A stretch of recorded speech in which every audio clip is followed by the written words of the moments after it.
امریکا په ګډون 15 هیوادونو سفیران په افغانستان کې امنیتي او سیاسي پرمختګونه وستایل.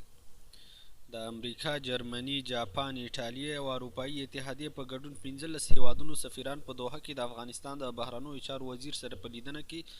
د افغانستان امنیتي او سیاسي پرمختګونه وستایل او هیواد سره بشري او روغتیايي مرستو غوښتنه وکړه. د افغانستان د بهرنیو چارو وزارت ویان عبدالقهار بلخي وایي چې په نننۍ ناسته کې د هیواد په امنیتي، بشري، اقتصادي، سیاسي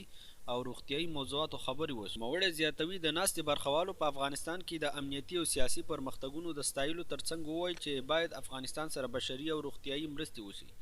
او ستونزې باید د همکارۍ له لارې حل شي. په دغه مهال د افغانستان اسلامي امارت پلاوي له خپل اړخه دغه سفیرانو ته د امنیت ډاډ ورکړ او د حقیقتونو له نږدې څخه د لیدلو لپاره له ټولو هیوادونو غوښتنه وکړه چې باید په کابل کې خپل سفارتونه پرانیزي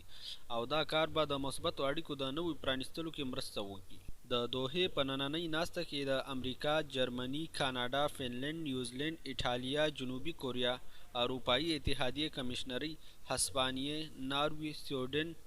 نیدرلند، استرالیا، انګلند، جاپان په ګډون د 15 هیوادونو سفیرانو برخه اخیستې وه. باید وویل شي چې کابل یوې اونۍ راپدې خوا د افغانستان د اسلامي امارت د بهرنیو چارو وزارت په ګډون لوړپوړی افغان پلاوی قطر هیواد ته تللی